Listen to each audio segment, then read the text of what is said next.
Naawa ako sa matanda kasi nga katok ng katok sa bahay kasi nagpapatulong kasi sira na daw yung hindi daw gumana yung aircon tapos ang init hindi daw siya makatulog. Actually kabayan, super gabi na ngayon. Kung gumising pa rin ako para tulungan siya.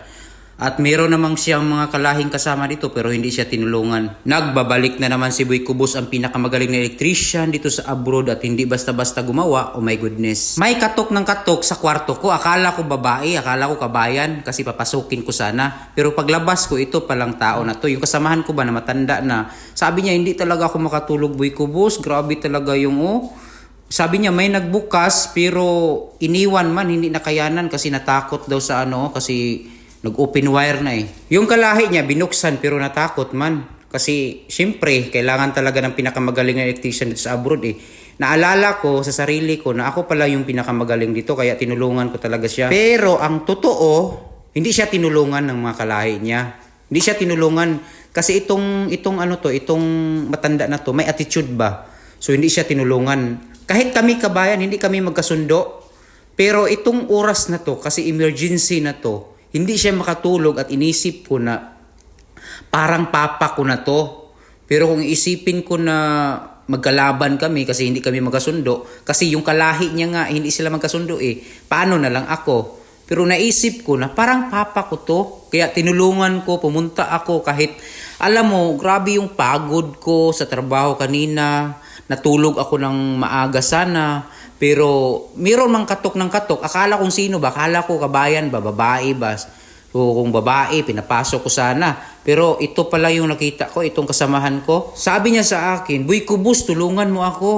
Kasi alam ko na ikaw lang yung makagawa nito. Kasi may nagbukas, pero iniwan man ng kalahi ko. Tapos hindi ako tinulungan at alam ko na ikaw yung pinakamagaling dito lalo na yung galawan ng kamay mo, sabi niya sa akin. Sabi ko, walang problema niyan, pupuntahan ko, tutulungan kita. Sa oras ng problema, nandito lang ako. No? Madami man dito kabayan, yung kalahi niya kabayan, marami. Pero hindi siya tinulungan. Ako lang yung tumulong talaga na Pilipino. Actually kabayan, makikita mo, dalawa lang kami. Yung iba, kinatok niya halos lahat yung mga kalahi niya. Walang nagbukas. Ako lang talaga ang nagbukas. Kasi akala ko talaga din, babae ba, papasok ba. Joke lang kabayan, wala namang babae ito magkatok eh. Natatakot sa totoong buhay, natatakot ako kung sino yung katok ng katok. 5 beses nagkatok to sa kwarto ko. Akala ko kung sino ko talaga.